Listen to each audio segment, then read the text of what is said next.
First of all, thank you. I want to start this second episode of the podcast with a big thank you to everybody who subscribed to listen, tuned into our last episode, and sent this podcast to the number one spot in the business chart on podcasts on Spotify.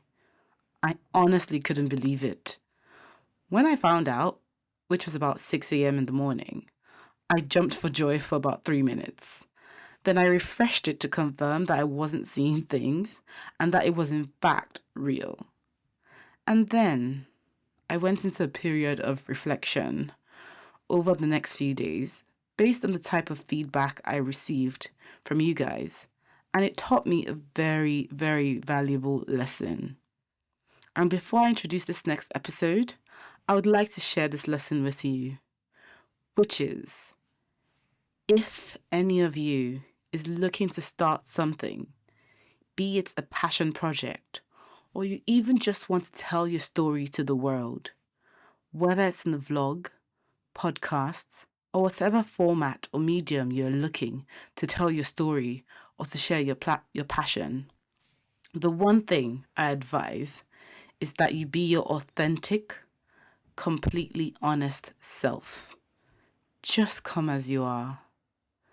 Because we're in an age of social media where everything is highly curated for perfection, especially with business leaders and thought leaders, where these leaders can almost come across as superhuman in their abilities and achievements, it's become even more important for people to see an unfiltered, unpolished version of leaders that they admire. On this podcast, my aim is to humanize every single guest we have on here while gaining insight into the ideas and principles that guided their successes. Ideas matter, and ideas that morph into action with real benefits for many matter even more. This is the essence of iCAN. Ideas that are followed up with impactful and strategic actions with real-life benefits for many.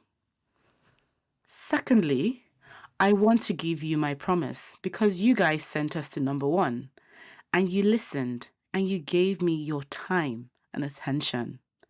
My promise is that I will keep bringing you honest, unfiltered conversations, and I will continue to be as authentic and direct as I possibly can be. That's my promise.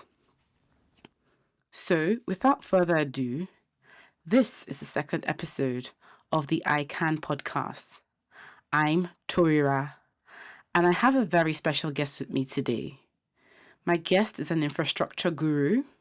He's a builder of cities.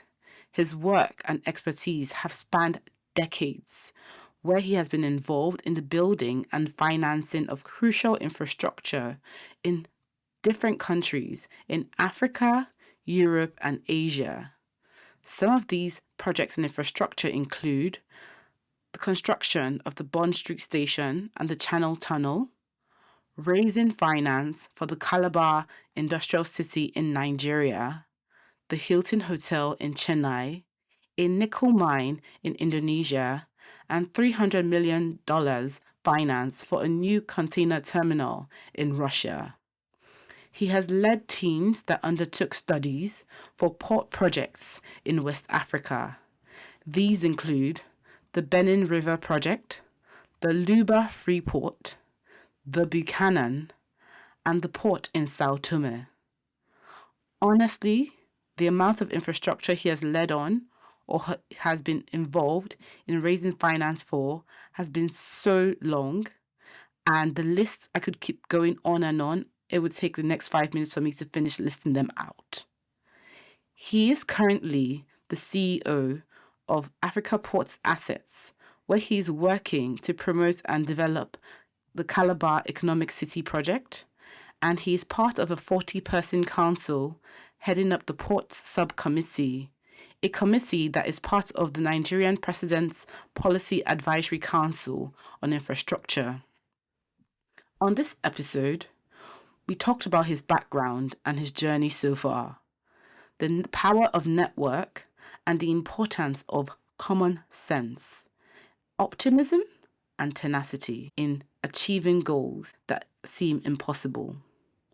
I present to you Mr. Robin Bromley-Martin, and I hope you enjoy listening to this episode as much as I enjoy speaking with Robin.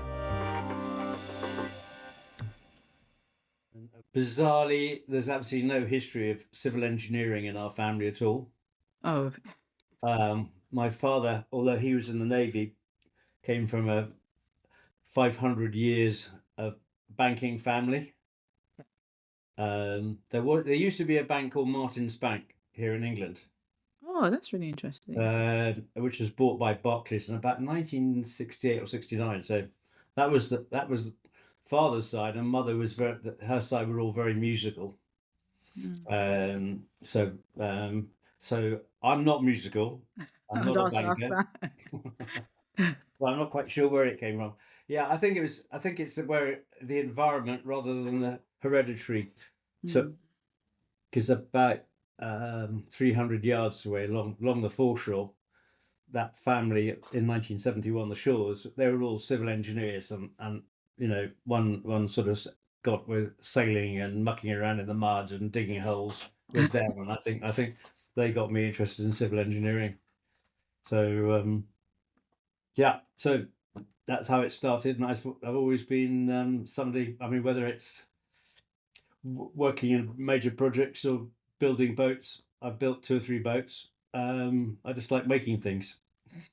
So, how old were you when you started making your first, like when you made your first boats, like you built something? Well, just behind the camera Yeah. is a bookshelf that I made when I was 11. Oh, wow. That's pretty young.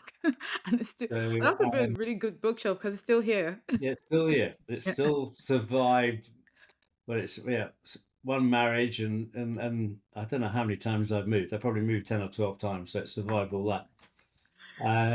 I then built a 16-foot sailing dinghy. Oh, that's right. It was my godmother gave me enough money for my 21st birthday to build it, so I did that. Wow. And then hold on, 79. So 6 or 7 years later, I built a 42-foot ketch. But then my partner backed out of me because we were going to sail around the world. I lost touch with the boat from 1982 to 2007, and I suddenly found it for sale in Vancouver. That's interesting. Yeah. I saw a sister ship when I was sailing down the Solent, and I sort of thought, God, what's ever happened to that boat? And so I Googled it, and then I used the name, and that didn't come up. And then I Googled the type, which was called a Slipper 42, and up popped this boat for sale in Vancouver. And I started looking at it. I thought, God, that's our boat. Wow. So there's little telltale signs of that I knew that it was our boat. But anyway, yeah. So I'm not quite sure if I can probably. Yes, still got the pictures on my desktop on the laptop. Yeah. So from the then owner. Yeah. Sadly, she's in apparently bad. He sold her, and she's in a very bad way. But Oh, no. so emotionally, I've had to move on, having got excited and found it. Oh dear, I can imagine. I can imagine. Oh, So yeah, so very much sailing. Was christened on an aircraft carrier at the end of the Korean War in Portsmouth Harbour. So I've sort of had a very marine-centric life. That's 200-meter long test floating breakwater. It was designed by 2 engineers who've been very involved in the Mulberry Harbours. Do you know what they are? no, could you please tell me more The about Mulberry Harbours is the great big concrete caissons they towed across the channel. Oh, my hair's all going everywhere. Fine. To build the temporary harbours for D-Day. So when you go Okay. to the Normandy beaches, you can see them there. Yeah, that's somewhere I'd want to visit someday, the Normandy beaches. I lived in Paris for about a year and a half and then for INSEAD. But I just never went to Normandy. I don't know why, but Yeah. somewhere that I definitely want to visit. So that was very interesting. And then I went to Surrey University, which was a newly created university out of the College of Science and Technology in Battersea, I think it was. But now, so yeah, so now it's I think arguably in the top 5 of engineering universities in the country. So their speciality was space frames, but I haven't really done very much in space frames. Well, the only time that came in useful was when I was running a scaffolding company. You know how you put the formwork under a bridge to Yes. pull the thing? Well, they used a very simplistic and inefficient method of calculation how much. And I told them, look, if you treat it like a space frame, Hmm. you can save weight and still well be within safety margins. So I did use it once, but yeah, my father practically choked on his gin when I'd having told him. He said, "Why are you becoming a civil engineer?" And I said, "I want to build things in bright, wide open spaces." So father, as I say, practically choked on his gin when I arrived home one Friday evening and said I got a job building Bond Street Underground Station under Oxford Street, which was actually absolutely fascinating. Um, we found an old 16th century water pipe running down on Oxford, wooden one, made out of tree trunks. Wow. How they drilled it out, I don't know, but it was plugged together with bitumen, and we tested it to about 30 or 40 psi just to see it. But it's that pipe. Well, it used to be. It used to be in the City of London Museum that we dug up. Interesting. So I found a lot. I discovered a lot about sewers under London because we had to sort of redirect sewers under Oxford Street, which is one of the less pleasant parts of the job. Then I went out and did the design experience down in Sidcup um, with Balfour Beatty Engineering. And then I was dying to get back out on site, and Balfour's had nothing to offer me. So Taylor Woodrow said, "We're looking for people to go out to Peru to build a port." And about 2 weeks before I was due to take off and move out to Peru, they suddenly said, "Oh, do you mind going to Scotland?" So I went up to Loch Long, which is the Royal Naval Armament Depot for the nuclear submarines. Yeah. So I was on the jetty section, the section engineer doing that, trying to keep a whole lot of unruly Glaswegians under control. Mm. And it was, to start with, I hated the job, so I started looking around. But in the end, actually, I was very sad to leave. The lovely, lovely people who live and sail up on the Clyde. So I joined Babcock in Grosvenor Gardens in London, and had a very good boss. He taught me a lot, and not least how to respect people and be professional. So he was quite strict on answering, in those days, of course, letters and phone calls, because there's no mobile phones in those days. Yeah, so that was great training, and I got very involved with ECGG, Export Credit Guarantee Department, which is now called UK Export Finance. Okay.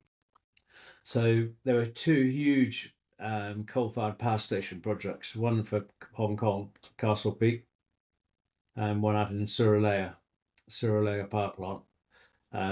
But Babcock was very into the bulk materials handling as well as boilers. If you ask your father about Babcock, he will say, "Oh, they make boilers." That was their reputation. But in fact, boilers was only probably about a third, if a quarter, of their business. So Oh, I we had see. companies that specialised in underground conveyor belts. Do you know what a stacker reclaimer is? Where they Um, pile the coal up in great big long piles, and a mile and a half long. So okay, they so would that's a import it. coal. Yeah, coal and Oh, iron ore. Yeah. So they were great. Great big bucket wheel. I mean, 40, 50 feet across, and I they seemed see. to just slowly.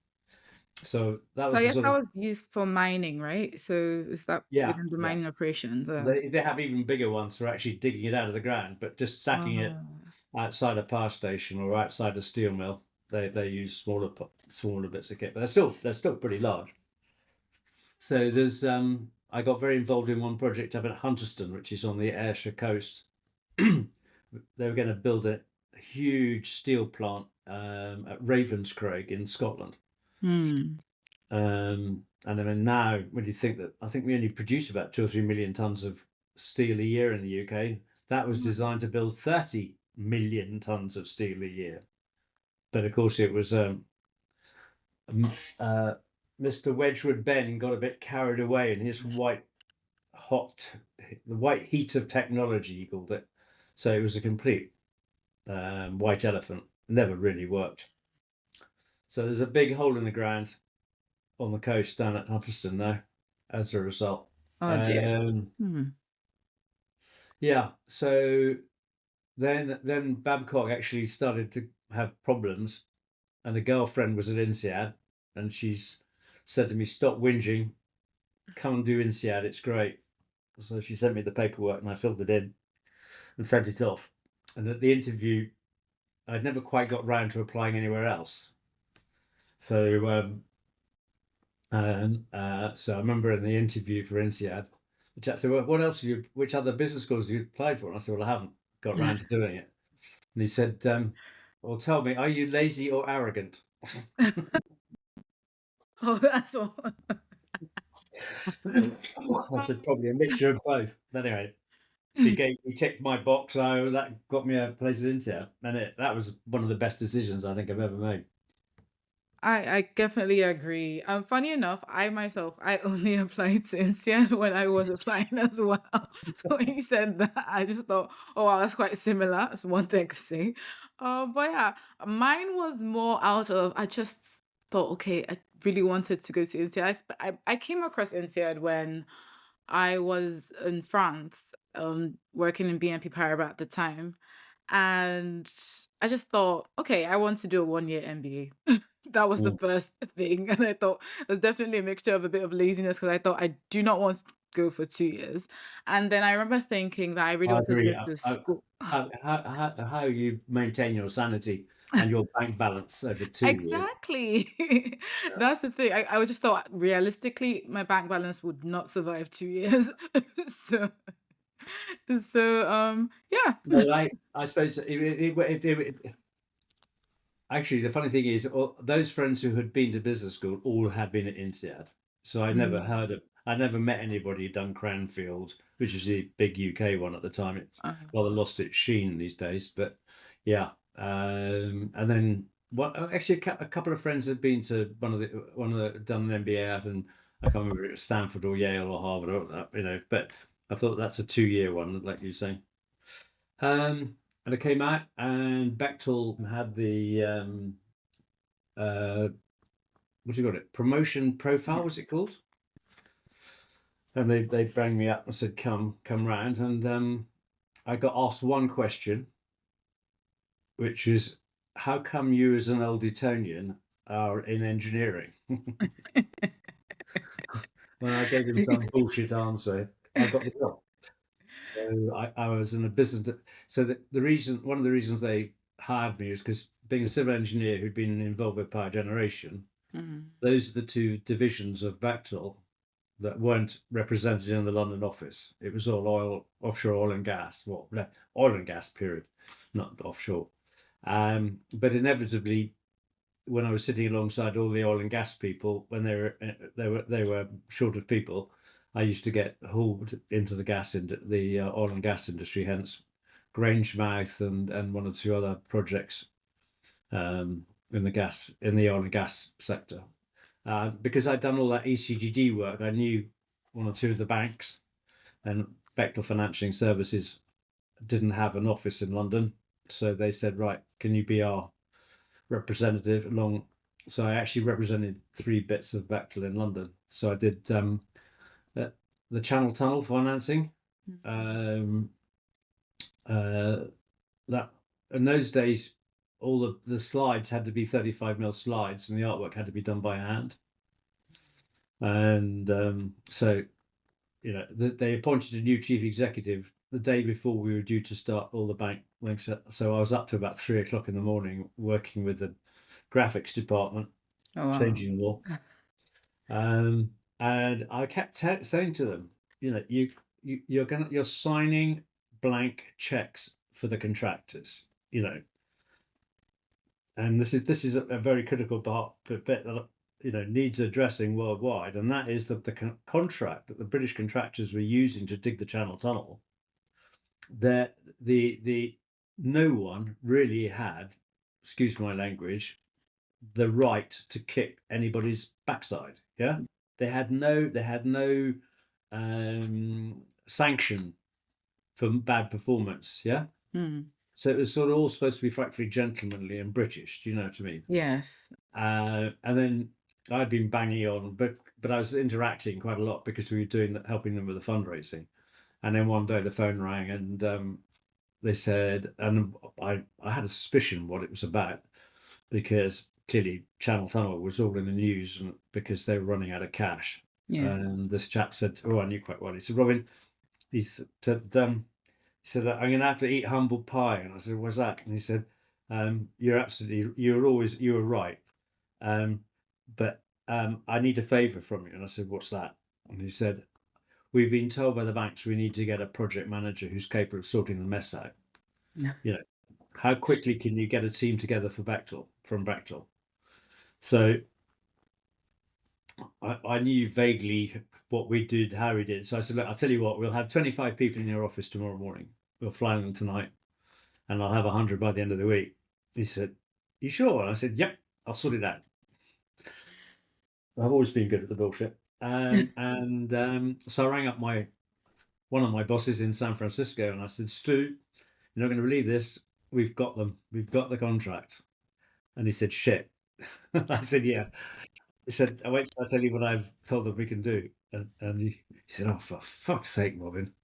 And I said, "Look, you've got to, it's a multi thing." And he said, "No, no, I'll sort it. Don't worry." So we did. We had 20.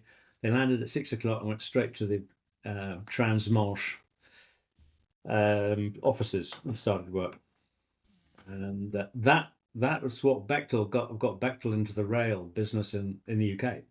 That's a big And way to get to real. they're either the biggest or the second biggest rail maintenance contractor. So that from that we got the job to sort out Docklands Light Rail, and then from that they got the job to sort out the Jubilee Line extension from Westminster round to Stratford. Is it? Yes, that's right. Yeah. And yeah, so that I'm quite proud of that I got back to. Well, that's what I was hard That's to do. immense. Yeah, that's massive. Um, The other, I mean, there were bits of study work we did around the Channel Tunnel, and then when I got to SGB for the scaffolding, um, um, I knew exactly, and have you used the Channel Tunnel? Yes, And very much often. Yes. you We, go over a bridge and then down the ramps. yes. Well, we supplied all the scaffolding that went underneath while they poured the concrete. Oh. Yeah. So we were the only company in England that could do it because I had uh, I kept getting complaints from major contractors saying, we need X, and your system saying that there's 10X of them about, but your local depot manager can't get them together. So I started looking at the whole way we stored scaffolding, and so for the formwork and false work, I said no. It's we deliver it in 30-ton loads, and it takes months of negotiation and design calcs and everything like that. So I had pulled all of the sort of scaffolding that goes underneath the bridge decks into 5 different locations in the UK, and so we had it all in, so we could just race it in quickly. So then I started doing more work in the nuclear sector. So I didn't initiate it, but I was certainly in contract negotiations to dismantle the Tullnerfeld power plant in Austria. So it must be one of the first to be decommissioned ahead of its life expectancy. Yeah. And that meant we spent a lot of time in Vienna. So how was Um, that transition for you? Like going from real engineering for rails and project management for channel tunnel to Well, I was just a nuclear. business development guy. I didn't. I Okay. mean, there was the channel. I mean, it was here's the scope of work and here's the legal Yeah. agreement, and I was probably more focused on the legal agreement and That the makes sense. consultancy contract or the project management contract. But I mean, the principles are pretty much the same. Okay. Um, yeah, and then one day, um, uh, Bechtel had a sort of ambassadorial system. Yeah, Mm. and there was a lovely man, Ferdinand Count Orsic. His father was Hungarian and mother was Austrian, Okay. and he'd fled from Hungary at the time of the 1956 uprising when the Russian tanks rolled in, and he walked all the way to Spain. Anyhow, Wow. he so he said one day he said, "Robin, we need to have a lunch with one of my friends," Mm. and he transpired to be a gentleman called Peter Gruber. Had been the Austrian foreign secretary, Mm. Minister of Foreign Affairs in Austria from the end of the Second World War up until 1958, and he started talking about Stalin this, Ribbentrop that, and I mean this was a history book suddenly coming alive in front of me, yeah. I can imagine. And yeah, he suddenly said, "I must introduce you to my Hungarian friends." So it transpired the Hungarian guy he knew was a great yachtsman. Mm. So he and I got on like a house on fire. So he came over the border to Vienna for lunch one day, and he said, "Right," he said, we're involved in designing nuclear power stations in Hungary." And I said, "Oh, good." And I said, "Yeah." And I said, "Well, how do you do that then?" Because I knew they were. Does Comic Con mean anything to you? Yes, yes. Well, there's the Soviet free trade zone, Oh, yes, yes. I've and heard there of that. was Yeah. a Comic Con, and so they were clearly part of Comic Con, and that meant they came under the COCOM rules, right? Coordinating Committee, an American expression. And I said, I said, presumably you do everything in 2D, and because you can't get the computer equipment. And he said, no, we do it in 3D. We've taken the digital VAX machine and we reckon we've made it more powerful. So that's interesting because the Bechtel 3D system is also on a digital VAX.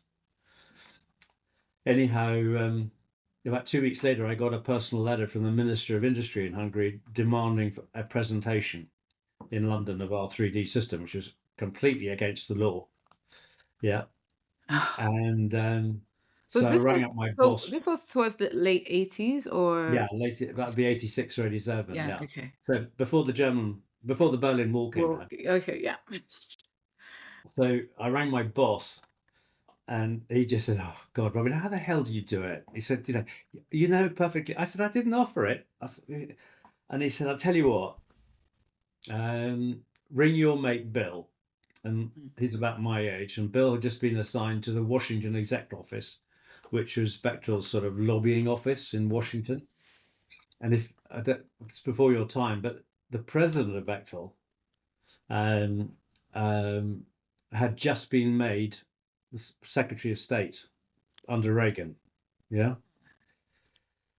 So, so Bill had worked for him. So he rang up. He rang up the guy and said, "We've got this letter arrived in London." So the Secretary of State said, "Leave it with me." Anyhow, long story short, they decided that they would like to use it to try and see if they could break into Comic Con, yeah, by being kind to the Hungarians. Basically, at the end of the game was a contract to give their Hungarians project management technology to build a Russian nuclear power station down at Pax. And every night during the negotiations, I had to go back to the US Embassy and brief the ambassador, who then sent it back to George Shultz, who was the Secretary of State. That's an absolutely fascinating time. I can And imagine, and especially with the backdrop of all the tension with the yeah, Soviet Union and the America and Europe and all everything in between. well, there was a really nice gentleman who's rather adopted me, Mr. Ponya, and he was a member of the Hungarian Politburo, Okay. and he took me around. Absolutely fascinating time. Anyway, I digress. And yeah, so then we did other work on Westinghouse nuclear power plants in Spain and Vattenfall in Sweden. So I was doing traveling a lot. I didn't put it on the sheet, but I spent probably about 9 months in Holland with my boss, and we had convinced the Dutch that they had to restart their nuclear power program, and they were due to vote on it. I think the date was the 21st of April, 1987. Yeah. Now, I don't know how good your history is, but on the 7th of April, 1987, get it right, Chernobyl went bang. Oh, yeah. So To 9 be months of fair, I just work. know it was sometime in the 80s. I don't know Yeah. exactly when. So Yeah. 9 months of work Wow. vaporized rather quickly, as you can imagine. Oof. Yeah, so Bechtel was an amazingly good training ground. And it had a fearsome reputation. And you met some fascinating people. I mean, one night I was having dinner in the Mayfair Hotel with the then chairman of the Northern Ireland Electricity Service. He said, "Oh, Robin, your company, they build private power stations." So we spent about 2 years putting together a private power station project, which, had it been built, would have been the first power station in England to be built by the private sector since nationalisation. So that was that was me going in and out of number 10 Downing Street, trying to talk to Treasury and Maggie Thatcher's policy unit as to whether the government could be allowed to take on the contingent liability of a concession like that. Yeah. So yeah, very heavily into Conservative Party politics. Michael Portillo was one of my best friends at the time. If you remember who Michael Portillo is. I know the name, but His nickname is Mr. Choo Choo because he does all the railway journeys in oh very yeah, bright okay. jackets. I think I yeah, that's Um, and then I was headhunted. I got a phone call. "Hey, Robin, I gather you want to get into general management. Have I got the job for you?" And so I said, what is construction injury services? So he said, "Well, it's construction industry. You like it?" And I said, "What is it?" And he said, "Scaffolding." I said, "You've got to be kidding me. I'm selling nuclear power stations behind the Iron Curtain." And he said, "Robin, stop being such a pompous ass. Get in the car, go down to Mitcham and meet them." And I went down to Mitcham and I met them, and I just thought half of them were Glaswegians. I was married to a Glaswegian. And yeah. So I was the first time that SGB had appointed a director from outside the company. So one or two people resented it. 87. So what was I? I was 35. Yeah, 35, going straight onto the board. I mean, it was like stepping back. So in Bechtel, no alcohol, you know, basic holidays. Then I became a director of SGB. My own huge office, coffee around the clock. First morning I walked in, they asked me what I would like to drink, and I said coffee. No, drink. Sorry, what do you mean? I said, "Well, do you like drinking gin or whiskey?" it's quite early in the morning. And I said, "Well, I suppose I prefer whiskey." Well, they said, "Well, you've got a drinks cabinet there." So I had a drinks cabinet in my office. Would you believe? Wow. Yeah. That's quite interesting. Anyhow, so what I did, I went in and just looked at the business, and basically I divided it into three. So it was light access, conventional scaffolding and building products, and then the formwork and the false work we were talking about a bit earlier. So I divided it into three. We sorted out the product list because there were big gaps in it. Yeah. And I tripled turnover in 2 years. Oh, that's good. Triple turnover. Wow, that's impressive. It wasn't rocket science. It was just blooming common sense. Yeah. Now imagine, because a lot of times people get used to old ways of working, and then that's why you need those fresh eyes like yours. And that's why they brought you to do exactly what you did. Yeah. So then I went to mobile phones. Oh, Yeah. A friend rang me up and said, "Robin, I hear you're doing great things at SGB. I've got a mobile phone company." And they were service providers, so they were the marketing. Not they weren't part of the networks. Maggie Thatcher made them separate, so we all competed whilst we both sold Vodafone, or as it was, Cellnet. there was 20 or 30 of us that competed. So that's why the penetration in the UK outstripped anywhere else, because we were all competing and cutting one another's throats. So I arrived, and it was complete pandemonium. We were growing at 25% a month in terms of subscribers and staff. And we were down in the Battersea South Bank Business Centre, and it was just chaos. Phones were ringing and everything else. And so I just took a step back and just thought, how are we going to sort this out? So having done ISO 9000 with Bechtel, I said, right, we're going to be the first service provider to go through 9000. In fact, we beat both the networks through 9000, right? And then I thought, well, I've never done B2C work before. So, right, I've used a mobile phone. When I ring up my service provider, what do I want to hear? I want to talk to the same person. You know, if I talk to him on day 1, on day 5, I want to be able to ring up and talk to the same person, not have to spend all again. So what I did was to set up the teams. So if your account name began with A or B, you're a team number 1, and so on and so forth, right? So and everybody sat around the same little desk. So the credit controllers, the technical experts, the admin people, the salesmen, right? Yeah. Because if somebody rang you in, there's an opportunity to sell them something and make more money out of them. Yeah. So we had the highest revenue per pop. Yeah. We had the lowest churn and the lowest bad debt of anybody in the industry. And I learned something about human nature there, because what I did, I said, right, those are the 3 profiles. Each team will have a quarterly contest, and the best team will get a treat. So in the intervening period, we moved the whole business up to Darlington. Yeah. And I built an office there for project manager, an office building, while I was trying to sort out the mess in London. And so literally the ladies of Darlington, when they were given a weekend on their own in Paris at the expense of the company, just I mean the motivational effect was just phenomenal. Yeah. And the inter team competition was just remarkable, because I discovered that 75% of the time that people spent on the phone was talking internally. True. That makes sense. Yeah. Yeah. So if you put them together, they don't, and they were passing the buck.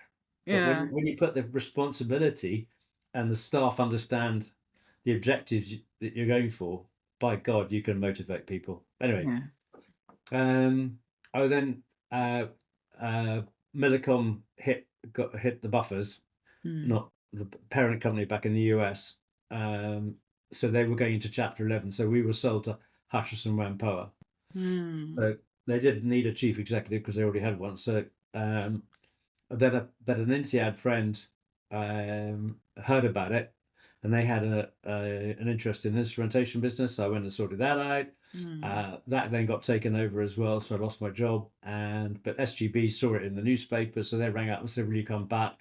We want you to sort out a mess in Europe." So I spent 4 years sorting out merging 3 companies, and I've overwhelmingly spent my time in Paris running a scaffolding. We had to start with, we had 36 depots when is that right? Yeah, 36 depots. Yeah, and 4 companies. So I merged it into one and closed down half the depots. And then the parent company of SGB, called Molem, which was a big civil engineering contractor, they went bust. And so I had downsized the European operation to make it profitable, and we were just right in the middle of acquiring a German scaffolding company, formwork company, because that was the largest construction market in Europe. And of course, we had to pull that. And then they said, "Robin, you're a bit expensive for the size of operation, you know." So another INSEAD friend said, "Oh, Robin, I hear SGB, you've got given you the boot." And he said, "Will you come and help sort out my bicycle baking company?" So they had 2 factories, and I sorted that out and returned it to profitability. And then they decided they wanted to sell out. and so I lost my job again, having sorted that out. And then Millicom man, who lives up in Yorkshire, heard that I was out of a job, so he recommended me to sort out a factory in Sunderland making shipping tank containers. So I sorted that out, and basically, he was a very difficult Turkish gentleman, and he was livid because he said that he'd appointed endless consultants, and none of them had worked. So I said, well, let me come up for a couple of days, because he was applying for some local government support, and that it was that agency that talked to me, and so I said I know what the problem is, and I said you've got to have more welding machines, so if one breaks down, you don't hold the whole production line up, and then secondly, everybody uses the crane at the same time, which is the production line was never designed to do that. But they couldn't be bothered to sort the problems out, but just use the crane instead. And as we brought everybody into their allotted 1.5 hour cycle times, of course, everybody wanted the crane at the same time. So within 6 or 8 weeks, I had it sorted out. So the Turkish gentleman, so I said, look, I think I've done my work. There's no, you're on your own. I'll go back down south. So then another friend rang up and said, Robin, I hear you're busy thing. So I went to sort out a wine business, which was absolutely fascinating. Wine. Yeah. Okay. That's So quite the far move what? from the world of, building ships and rails and Yeah. power So plants. there was a very interesting thing about. I mean, I've always loved wine, but I mean, I learned so much about the technology. Mm, I mean, what this team wanted to do was technically fantastic.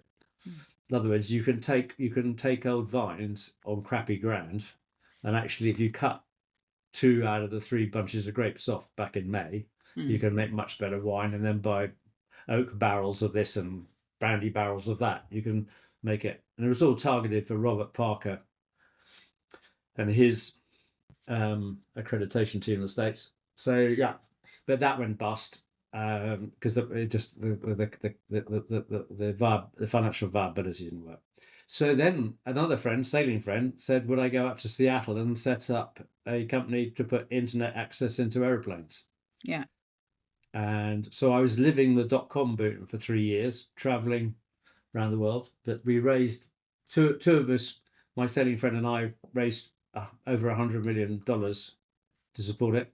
And if you ever get in a plane and use On Air, On air. yeah, have you used them? No, I haven't. I just tend to put my phone on to put my phone on airplane mode, to be honest, when Yeah. I'm on there. So But if you use On Air on a yeah. plane, that's the company I set up in 1979 in Seattle. Okay. It's gone through very morphomosis. Okay, I'll definitely look into it. I'll definitely next time definitely go on Yeah, there. no, Yeah. we were selling it as the businessman's ISP away from home at the time. Ah, Yeah, yeah. So now, of course, now you can I mean, even British Airways have got internet in aircraft now. But yes, yes. To be fair, once in a while I might connect in, but most of the time whenever I fly, I enjoy being unreachable. I'm quite old school in are that way. you? And well, our market research said that between 15 and 20% Yeah, said they would never use email yeah. because it was the one time their boss couldn't get hold of them. So so anyway, so then I was sort of thinking, what the hell do I do next? And then another sailing friend who was a headhunter said, Robin, you've done more corporate finance work because pretty well all of those involve financing, raising finance of different types, Mhm. really. Um, so I went into the city and joined some other old Etonians Mm, okay. at Corbett Keeling. Just that all my friends were retiring out of the city, and at the age of 52 or 53 or whatever it was, I went into the city, which caused much merriment amongst my friends. But yeah, I did 2 or 3 years there, and I closed 4 or 5 deals, Mm. and so I learned a lot about SME financing. And the reason I moved is another friend. It's all about friends, isn't it? Yeah, So it's a lot about, yeah, definitely the network you have. network, yeah, Yeah. rang me up and said, Robin, we've got a mandate to raise 300 million for a new container terminal in St. Petersburg, Mm. and we need an engineer. will you come down and join us in Sloane Square? So I moved to Sloane Square and got very much into this project in St. Petersburg. It was with a sort of junior oligarch who actually was one of Putin's proteges to start with. And I started banging the table, said, Vitaly, you've got to get your team to do X, Y, and Z. We can't get this money over the line unless you can get these things done. Yeah. And they said, how do you know? I said, believe me, I've done it. That's what. So he turned around and made me his project manager. And that on the back of that, I was at a board meeting to do with that mobile phone company. It's on the list under Corbett Keeling. I was at a board meeting there, and the chairman had set up MTN in Nigeria. So he said, Robin, wait, don't disappear. I've got somebody who wants to meet you. And at which point, a very tall gentleman called Musa Edede walked into the room, and he said, I want to speak to you, Mr. Robin. I said, why, sir? And he said, because I understand you're a port expert. Well, I hadn't really done much port work at that stage, but I went, oh, yeah, right. And he said, you're coming down to my home state in Cross River. I didn't even know where Cross River was, so I'm going to be honest with you. I mean, I knew East Africa, and I knew Rhodesia and Southern Africa, but I've never been anywhere near the West Coast. So December 2009, I flew down to Calabar, and they'd sent me the business plan, which was absolute crap. They wanted to build the Aberdeen of West Africa in Calabar, right? 84 kilometers up a blooming river. So I was in this enormous room. I mean, probably a couple of 100 feet that way and 100 feet that way.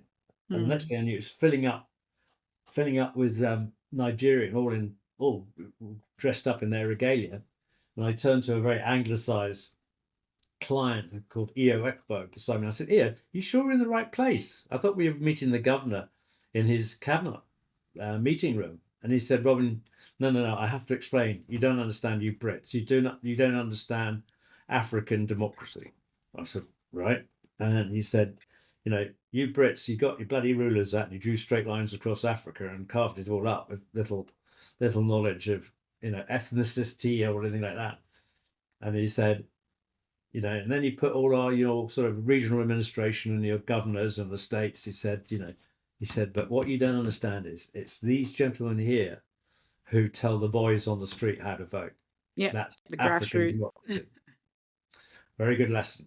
So anyway, Governor Lyle Moki walks in and goes up onto the dais and welcomes everybody in the local dialect, and then turns to me and says, oh, Mr. Robin, I'm very sorry. I've been very rude, not greeting you. I should have greeted you first as our guest here. And I said, no, don't worry, sir. I'm sure that's all right. And he said, well, I was just explaining to them who you were. He said, well, now you've had a chance to read the business plan. I said, yeah. And he said, what do you think? And I sort of went, And he said, oh, what's wrong with it? I said, there's only one place for that business plan, sir. He said, where's that? I said, the waste paper basket. And he said, that cost me $250,000. I said, sir, I don't care how much it cost you. It's absolute bloody nonsense. I don't know. Are you of Nigerian extraction or somewhere else? No, I'm Nigerian. I have a Nigerian background, yeah. So do you know what I mean by Tinapa? Yes, I know about Tinapa. I heard about it when I was younger. Donald Duke's daydream of exactly. of a shopping mall in the jungle. Oh, that yes. I remember hearing about Tinapa growing up, but I never went in that direction. You've got Tinapa around your neck. Yeah. Your credit rating's rubbish. We're never going to raise you any money. Yeah. And he said, what do you suggest we do? I said, let's put some sheep piles into the riverbank, put some rock down, put a porter cab in there, and we'll be in the offshore logistics business, right? Yeah. And he went, oh, right. And he said, actually, Mr. Robin, do you know, I don't think anybody has given me quite such sound advice. And 6 weeks later, sole source, they signed a $1.5 million project management contract with us. Oh. Sole source, yeah.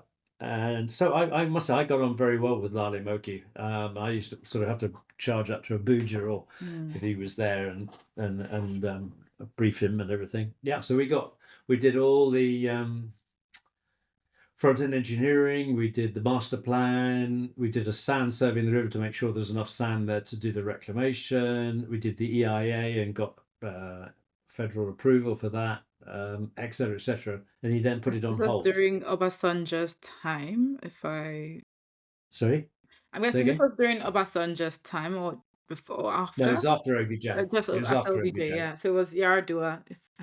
Yeah, Yeah, yeah. not long, but because OBJ was democratically elected in 2006 to I think it 8, was was it? like 99 or so. Was the Because he's turn of the dictator. He was military. He was the last military dictator. OBJ, wasn't he? yeah. So no, it was Abdusalam Abubakar. That was the Mm, last one. Then OBJ came in as the first elected yeah, president. I think it was just the turn of the millennium, around that time, yeah, and he was there 8 years, 2 terms. yeah, Yeah. yeah. If I remember, because Actually, I'm trying to I remember met. my politics, but I was quite young. But yeah, and Yeah, then Yaradua was after, and I think Jonathan. I Yeah. actually bizarrely I got to know OBJ personally quite well. Okay, how was Um, that?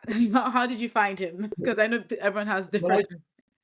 I mean, basically, I put down there back Luba in Equatorial Guinea, and my Mm, idea was to, in solving the problem that Nigeria has in terms of container ports. mm, My idea was to build a regional transshipment facility at Luba on the island of Bioko. Yeah, yes. and I don't know if you heard of a gentleman called Atumba Fashawi. I was introduced to him, Okay. who was OBJ's right hand man. They introduced us on the basis they were very interested in Calabar. And Mm. then I started talking about Luba, and they said, "God, this is a no-brainer." So I was driven up to can't pronounce it, Ajakuta, is it? Ajaokuta. Yeah. Ajaokuta Is it? I think a steel power, something like that, if I So remember. he lives on a hill up above there. Yeah, it's Okay, about 3 hours Abeokuta. north of Yeah. Lagos. Oh, it's Abeokuta. Yeah. Yeah. Yeah. So I was told to keep it very brief. So I had 6 slides, right, and I Yeah. had hard copies because I didn't think it was going to be time to put up, but they think so. Um, I remember he was sitting in his chair, and I gave him the thing, and I started to talk. He said, "No, Mr. Robbins, don't no. Let me just flick through this." So he flicked through, and he said, "Right, as I understand it, you reckon we can't build the right sort of ports in Nigeria. You think Equatorial Guinea, as it's a volcanic island, Mm. can be a transshipment facility. Um, yeah, and this will be the solution for West African shipping. Mm. Have I got it right?" And I said, "You're spot on, sir." And he just said, Mr. Robin, you and I think the same way. So we got done a lot.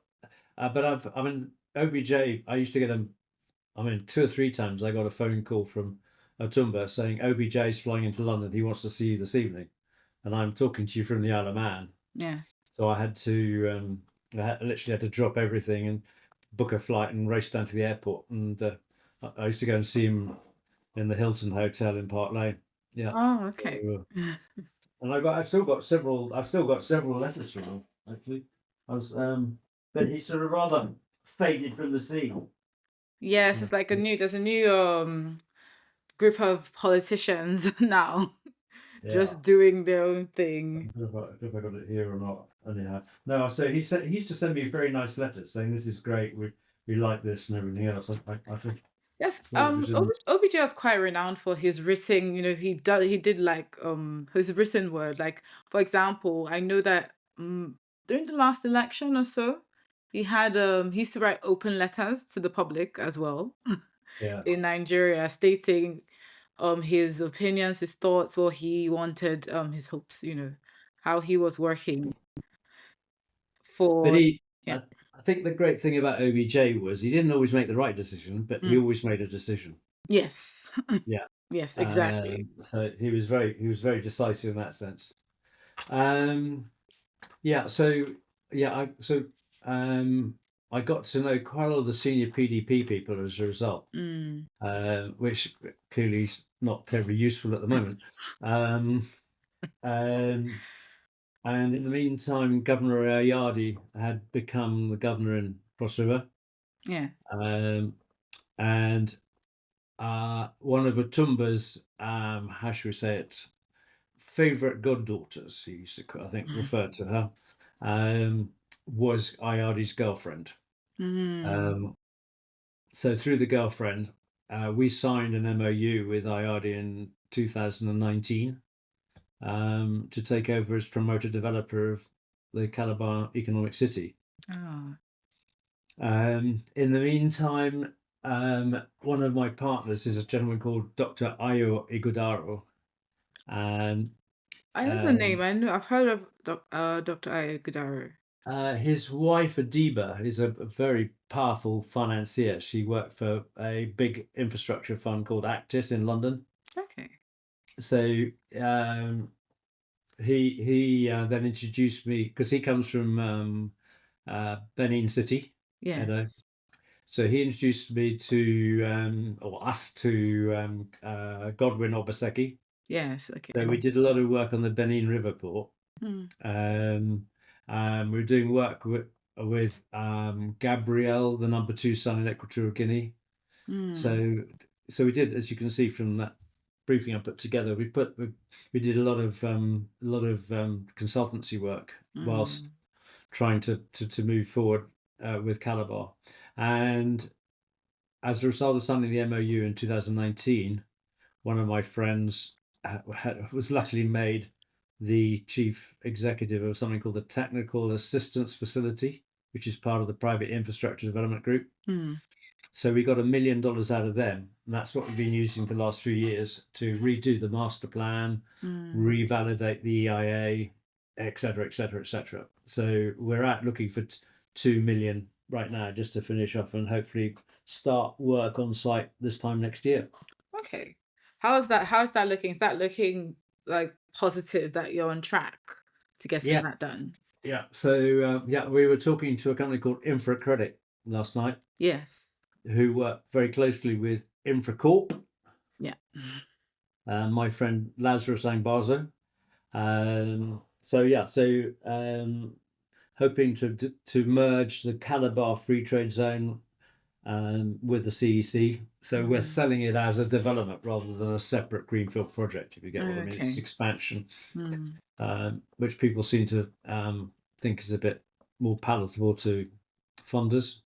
Mm. Um, we've rather given up on Luba Mm. because Gabriel, number 2 son, just couldn't make his mind up what he wanted to Mm. do. And of course, I think he's being eclipsed by his elder playboy brother in the Mm. battle to succeed dad. I'm guessing Uh, Theodoro. and and actually somebody else went and bought the concession off Lonro, and I'm talking to him. It doesn't, our plan was all predicated about getting an extension or a new concession after the existing one finishes in 28, which is what 3.5 years time. And it doesn't look as though Bruno is going to have any luck there. Mm. So I think we pulled the plug on it about time. And it was about that time I had got to know Lazarus as he was chief executive of GE Nigeria, Mm. and they built their big manufacturing plant just above the CEC site up in the free trade zone in Calabar. Huge, great cathedral of a building. But of course, just as they finished it, and before they moved in, GE imploded, as you probably know. Yeah. And that also brought Lazarus's other pet project, which is revitalising the narrow gauge railway or Mm. railways, east and west. We were rather more interested in the east, clearly, Mm. with EO Ekbo as his head of transportation, who was the guy who was my client back in 2009-10. Oh wow. So wheels within wheels. So that's it. Then Lazarus suddenly rang me up and said, "I've just been made CEO of InfoCorp. So can we work together on the CEC project? And I said, absolutely. And I said, but why have you got on me? Yeah. And he said, Robin, your project's low hanging fruit. He said, because when I got here, I thought there would be a bloody great pile of applications for funding. He said the in tray was empty. And hence the conversation we had about the necessity of having development capital or development phase capital. Yeah. Yeah, so basically, I feel very comfortable working in Nigeria. Yes. Um, and What would you say have been the main challenges? I mean, apart from, I mean, I know you've probably it's probably been a learning curve from when you first started your first project with the Calabar project, city industrial city. What would you say have there has been like the learning curve with regards to challenges, but also like the wins you've had, like the wins, the lessons, and just like that journey? How's that been like for you, especially like with the change of the political landscape as well? well, I have, and I think my wife would probably agree with this. Yeah. I've got a terminal case of optimism. Mm, Um, um, I've always been a very optimistic person, and I think I'm my mother's son in mm, terms of tenacity. I've definitely inherited that from her, and you just got to have the patience of a saint. mm. So patience, optimism, because you hit an awful lot of tank traps along the way in Nigeria. No, and I'm not saying that about Nigeria. I mean, boy, do I have it here in the Isle of Man. And But you can never know too many people. Network, Mm, yeah. So that's the personal answer on a macro professional basis. I mean, I've been banging on about the lack of development capital. I mean, that is the single biggest thing, and the fact that these public IDAs that are set up, and they say they're going to do all this work, but all they do is crowd out the private sector in mm, post FID funding. I mean, mm. there's sufficient. There's a very interesting article in the Economist Yeah.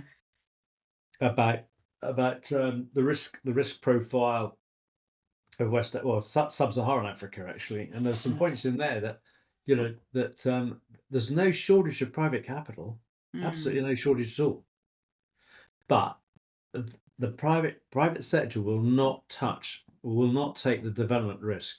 mm. Now, they won't even take it in the UK in a relatively benign, politically stable situation.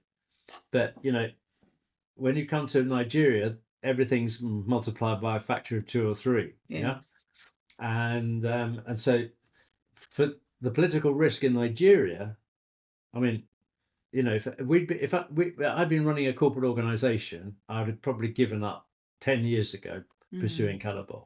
Yeah, because from a corporate governance point of view, it made no sense to go on. But I was just so captivated by Calabar and the people down there, because they are mm, so welcoming. I mean, once somebody took me aside only a few months ago and said, Robin, he said, we do appreciate what you're doing. And I said, well, why? And he said, well, because it's not many Brits who take an interest in Cross River mm, and have driven this through. And I said, well, great. If that's my legacy that I leave, fantastic. Yeah. And they are that. I mean, it's just so Nigerians have got huge enthusiasm, which hopefully I've learned how to tap. Yeah.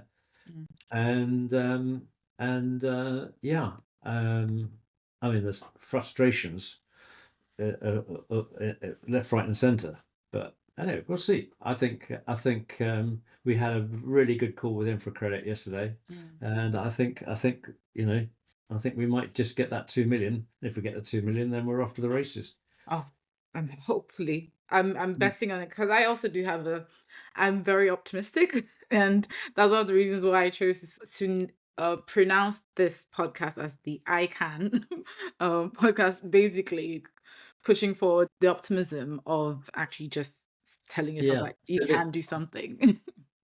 But just in case you think I'm being negative about Nigeria, I mean, I've got having exactly the same problem here Yeah. on the Isle of Man. And I mean, the difference is considerable. This is an island with 85,000 people on it. Oof. So you're the chief minister. When I give the chief minister a hard time, he says, "Well, you've really got to understand the lack of a gene pool that we have here on the island." Yeah, I mean, the politicians that we do have are Mm, all elected on who makes the best promises to pick up the dog poo. Yeah, I mean, mm, it's that sort of banality that drives politics here. mm, Anyhow, they got me to do a study 7 years ago, and basically told them that they had to buy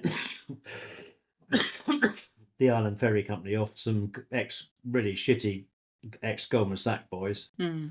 I told them I thought they should build two medium-sized ferries, identical ferries, because A, they'd get a good price, and B, they could swap backwards and forwards.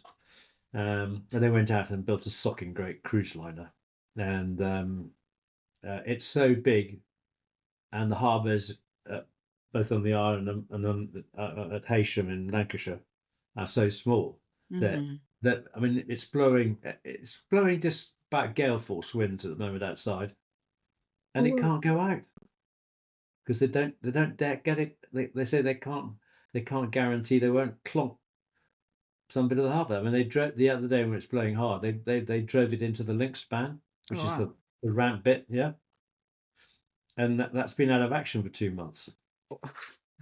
And this is a brand new ship. I mean, it's crazy. And the, the the the the ferry terminal down in over the mountain over there Mm, was built in 1860 mm. or 1865. So it's all falling down, Ugh, and they keep kicking the can down the road. mm, But yeah, so as I was in and around the Department of Infrastructure, I caught wind of the fact that they were looking for private sector to come and build a marina. So I've been doing that as well. And that's the again, it's Ramsey. Ramsey Marina, yeah, Yeah. Okay. the Ellen Bannon thing. And I mean, that has just been about as frustrating as Calabar. Yeah. Mm, But I probably know I've probably got the mobile phone numbers of three-quarters of the politicians and pretty well all the ministers. So I exchange banter with them on WhatsApp, and you've just got to make them feel comfortable mm, and triac with them, laugh with them, pull their legs, and then they're a lot more amenable when you see them at some function or at some formal meeting. I mean, of mm. course, formal meetings, there's always some bloody civil servant telling minister, you can't say that, minister, you can't do this, and then he winks at you. I don't know. I've been banging on for an hour. Oh no, honestly, it's been such a great conversation because listening is first of all being listening to a wealth of knowledge regards to infrastructure in so many areas. We've touched scaffolding, wine. That was the most surprising part. Shipbuilding, because I mean, starting from building you started from you building your own boat.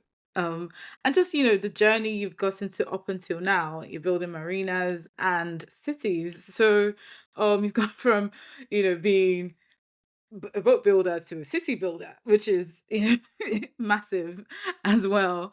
And it's just, for me, it's one of the things that I'm taking in from this conversation is moving forward, because you've mentioned how infrastructure in general is such a long-term project, and I keep thinking for generations to come as well, we like the next 10, 20 decades from now, um with regards to, let's just say, your experience with Nigeria, but also outside of Nigeria and other African countries, what would you say would be your advice to anyone that's looking to take on or be in the infrastructure, in the business of building infrastructure? Well, we Um, talked about the- optimism and tenacity. Um, do you know, everybody says, God, how do you do this? How do you do that? I said, it's common sense. Do you know, 95% of what I've done in my career is common sense. yeah. It ain't rocket science. Yeah. It really is not rocket science. Yeah. I mean, and you, the other thing you've got to be able to learn how to persuade people. Mm. Yeah. So, for example, when Lazarus said, "Right, okay, Robin, what would your view be about Nigerian ports?" And I said, "You can't build them on the foreshore like you've done at Lekki. That's going Mm. to be a dredging disaster anytime now. Mm.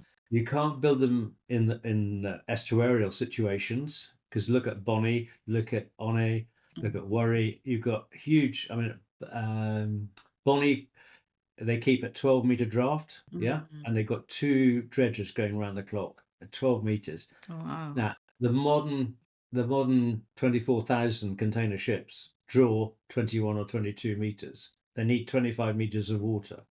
So- Now, you ain't gonna Nigeria, bless your cotton socks, you're not going to do it, even with Lekki. Mm. Yeah, if you're going to become an economic superpower, and you're certainly going to become a population superpower, yeah. So, you know, so when I sat in, we had the Policy Advisory Council Zoom, and I think of 30, 40 people on it. And I thought, well, forgive me for saying this, I thought you're the only white man here, Robin. So keep your head down, you know. And I listened, yeah.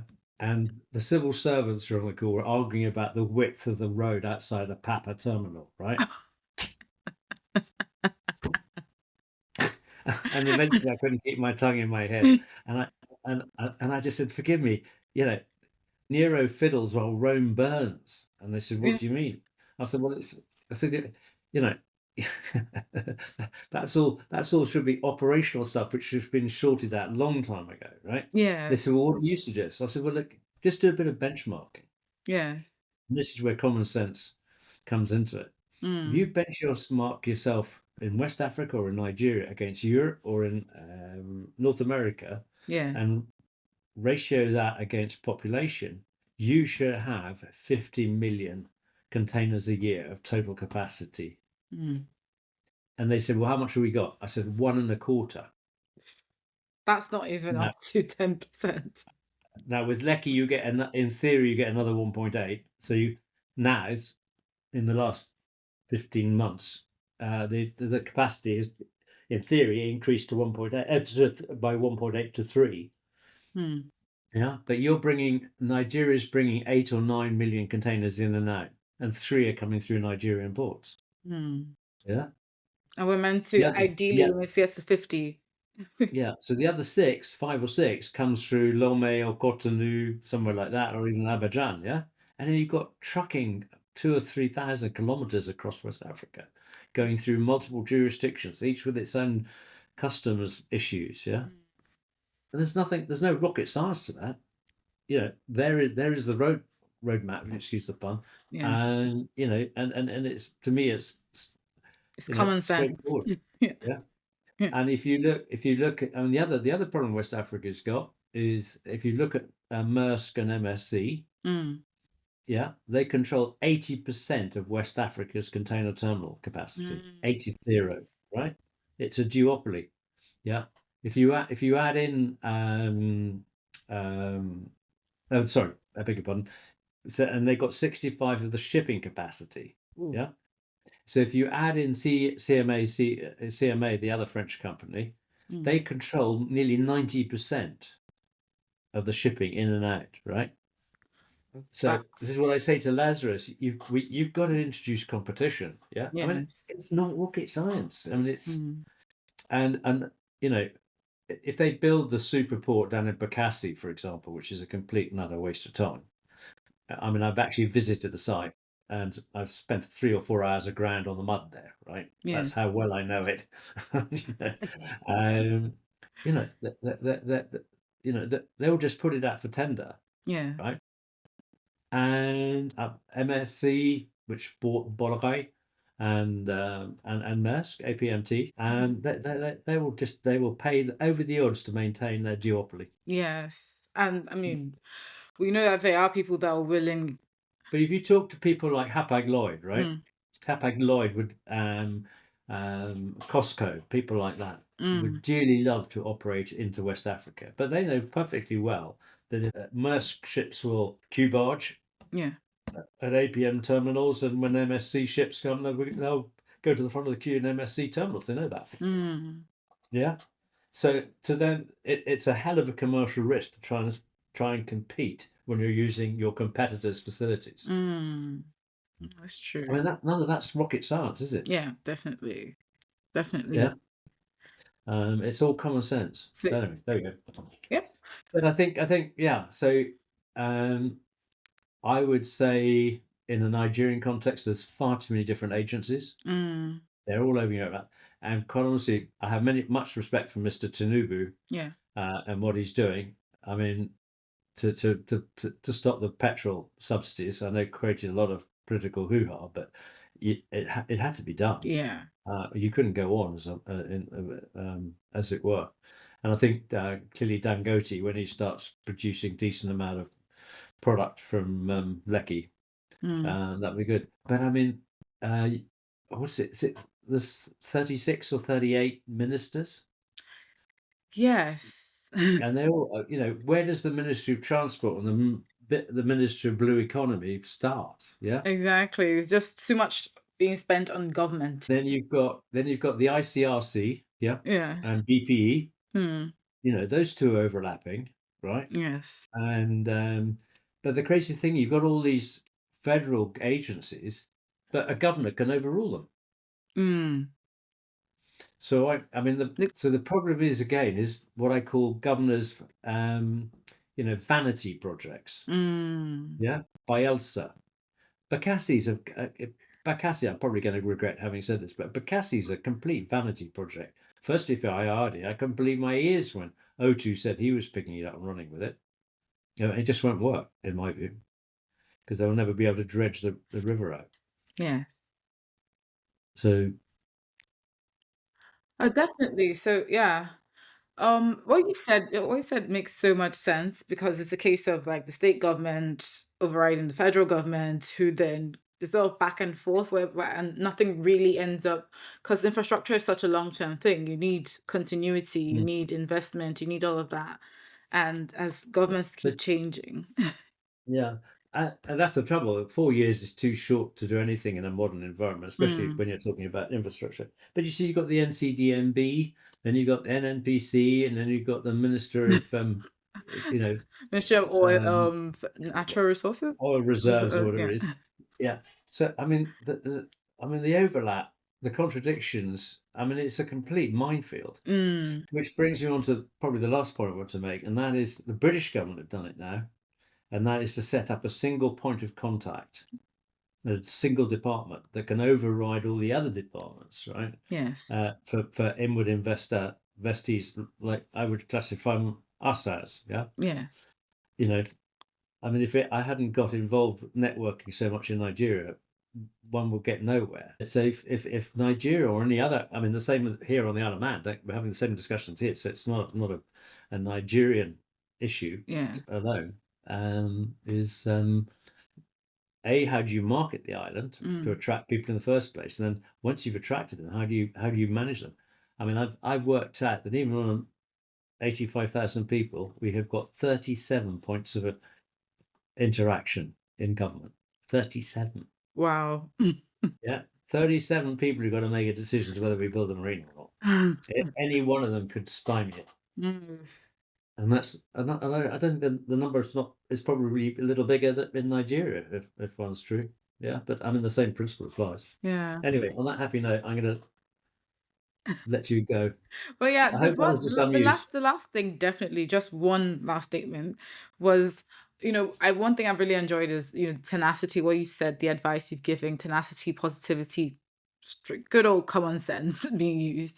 But this, because it's the iCAN podcast, I just wanted to find out, like, is there any quote or just anything, like a favorite quote or statement or just story that you always tell yourself whenever you hit like a roadblock that I can achieve my goal, I can just I can. Is there any quote you tell yourself? I think that's where the optimism comes in, doesn't it? Yeah. I mean, if I didn't think that I could achieve what everybody would like us to achieve, which is to build the thing, I mean, I think I'd have given up a long time ago. So I think optimism and tenacity is what keeps you driving at it, because and it's to a certain extent, yeah, it sounds a bit corny. Sorry, before I say it, self-belief. Oh no, Yeah, definitely self-belief. Definitely self-belief. and I would put that down to my education at a certain well-known school near Windsor. Yeah, Yep, yep, that, yep, yep. No, I'll say I would always say from primary school really does mold how a child views the world. So yeah, definitely. This has been a very enlightening well, I hope so. conversation. No, trust me, I've learned so much. I feel like I first of all learned more about what it takes to actually be in infrastructure. The world of like the different areas of infrastructure that you've also worked in, the politics of it as well. It's quite interesting. It's pretty much a lot of like understanding people and like you said, influencing people to get them to actually make a decision. Because at the Yeah. end of the day, it's the ability to make a decision that matters most. Um, because at the end of the I day, think would you not agree that we're very fortunate having been at INSEAD? I mean, I people ask me, say, well, what is the best thing that you like about INSEAD? And I said, well, there's three things. Mm, Yeah, the fact that I've been there, and when you're in France, by God, is that when I was getting Airbus to be a shareholder in our internet and aeroplanes, mm. and they were down in Toulouse, they were really snotty, right? Yeah. And I thought, oh, typical effing French. And they said, oh, well, your French is not too bad, isn't it? But I said, well, I was at INSEAD. Yeah, Oh, right. So that's point one. Point two, it's the most amazing networking. it is Yeah, yeah, you're phenomenal. definitely. It's slightly lost its touch. I mean, if you contact 10 alumni, Yeah. 40 years ago, 10 would reply within 24 hours. Yeah. Now it's sort of down the fives and the sixes, I find. Yeah. Yes. There isn't that same camaraderie that is this, but nonetheless, it's still a great networking. But the most important thing is actually how to analyze situations. Yes. They taught us how to put everything in some logical sequence or whatever. And that I think, from an operational point of view, in businesses, in trying to resolve a problem, that analytical skill that they gave us is just, I think, is phenomenal. Yes, I completely agree. I usually say something whenever people ask me. I told them that I tend to see that most people are either people or process people, but it's very rare that you find someone who is process and people and can merge both to actually achieve the goal. And I found that INSEAD does train and build Mm. that in us to actually be both people and process people. But yeah, this has been honestly, I just want to take more of your time. We've spoken for over an hour now. I've enjoyed listening to you, learning from you, and I definitely do hope to engage with you more. Outside of this Well, this you've got my name, rank, and serial number, so yeah. whenever you want it, yeah. No, I mean, I just wish I had more time Oh no, to be it's able to giving help me you more than guys, enough but time. I can't, as you probably gathered. Somehow I'm always in some meeting when the calls come around, and I'm not able to make it. But Yeah. as I say, I believe in INSEAD and I believe in Africa, so I would do what I can, clearly. And thank you very much for doing all Right. that Well, you lovely can to as meet well. you anyway. Yeah. Yes. All Okay. right. Well, give me a call if you need anything else. Yeah. Yes, will Okay. do. Thank you. Great. Okie dokie. Right, thanks. Goodbye. Bye. Thank you all again for tuning in to listen. I hope you enjoyed this episode of the podcast. Please remember to like, share, and subscribe to the iCAN pod on LinkedIn, Instagram, and YouTube. Until next time, for the greatness and goodness of Africa.